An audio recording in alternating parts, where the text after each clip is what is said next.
All right, so I'm just going to show you guys how to find the equation of a parabola that gives you x-intercepts. So we know the x-intercepts are at 3 and at -5, and goes through, and then they just give you, it could be any other 2 points, but this one it gives you 0 and 7. So that'd be the y-intercept. It says find the quadratic equation and state the vertex and the axis symmetry, state the range. All right, so the way we're going to do this is by first kind of writing out our general formula for the factored form. So that's going to be a bracket, oh my pen's being weird, x, that's weird. Okay, the pen's working a little better now. So that's our general formula, and there's also, remember, an a out front. So that's going to be some number out front. So we know some things here. If we graph this, it says that we have an x-intercept of those things, and it goes to the point 0, 7. So we know the x, it crosses at 3 and like -5 over there. And it also goes through the point 0, 7. So 0 and then 7 up there. So we know a bit of info here. The x-intercepts are these ones, right? Those are x-intercepts there. So I'm going to put 3 and -5 into those spots. So if I rewrite this, it's going to be y is equal to, oh, this pen sucks, x minus my 3, right? The 3 is going to go there. And then bracket, and then x, and then it's really going to be minus 5. So this would be plus 5. So it's going to look like that. So we're getting a little closer. We filled in our equation a little bit. And now the other thing we know is we know an x value and we know a y value. So I'm going to be able to plug those in. And the reason why I'm doing this is I don't know a. So I need to figure out a first. So that's kind of the reason why we're going through all these steps. So we're going to fill in everything we can. And then we're going to solve for a. And then we're going to put it back in the equation.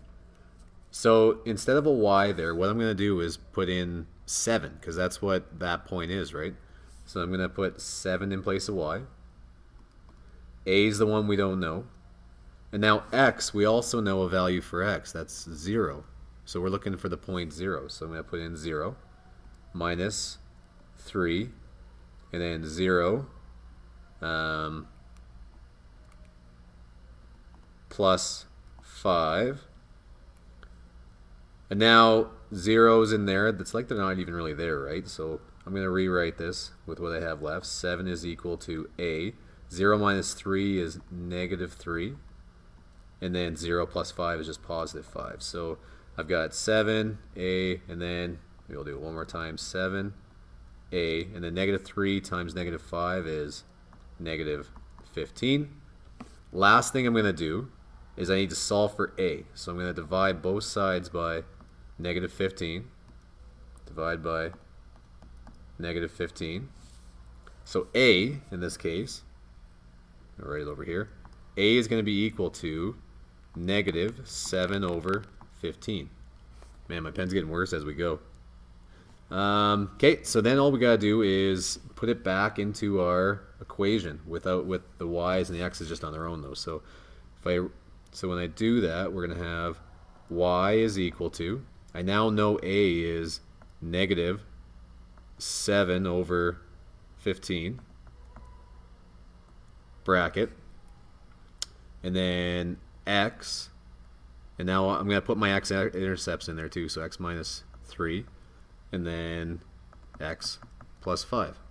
So that's my general equation of this graph. In the next set of videos, I'm gonna show you guys how to find the vertex and axis of symmetry and the range and all that kind of stuff without graphing it, so we can tell where the vertex is and stuff from those things. But for now, you can just graph it. So you can put this right into your graph, find the vertex, find so which would give you the axis of symmetry, and then do the range like you normally would. But I think this was the part we just didn't know, right? Was solving for a first. So now that you know that, you guys can go through and complete the rest of the questions on that one. Okay, see you guys in class.